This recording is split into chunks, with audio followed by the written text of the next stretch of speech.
We do it in various of ways. So some of our clients, we encourage them to survey their attendees, for example. So we have client that we've done, they came to us at the beginning of the pandemic. We did their conference. It's their big annual to-do conference. We did virtually for the last 2 years. Now they're going hybrid this year, and they're seeing a huge drop in attendance numbers, like a very significant worrying drop. They're not alone in that, by the way. There is a significant drop in attendees, both for in-person and virtual events. We're still trying to get to the root cause of that. But there just seems to be this fatigue of attending events, whether it's virtual or in person. So they did a survey. They reached out to all people that have attended over the last 3 years and be like, hey, are you interested in hybrid? Are you interested in in-person? Try to get a sense of why people seem to be hesitant to commit to either type of event, but like 2 months out. And what's really interesting is when they were asked point blank, where it's like, this is my answer to this question, people tended to blame COVID for not wanting to travel or not wanting to commit to either or. However, when they were asked point blank, like, hey, do you want to be a speaker or be on a panel?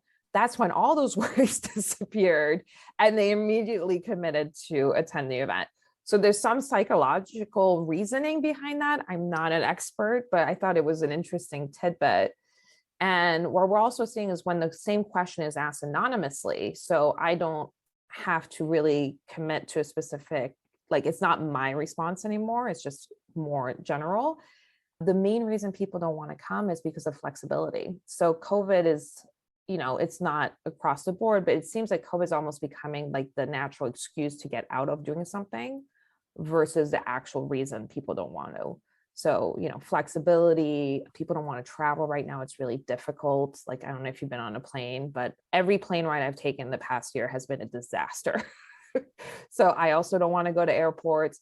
So all these things, I think are contributing to lower attendance.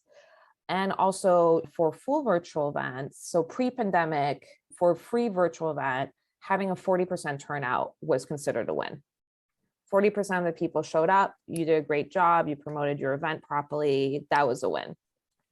The first year of the pandemic, all of a sudden, those numbers jumped to like 60%, 70%, huge turnouts that as somebody that's been in the industry for 15 years, I was like, what is happening? Why is everybody showing up? This is different, this is new. And now we're seeing that number drop, and 35% turnout is more the average at this point for a free virtual event.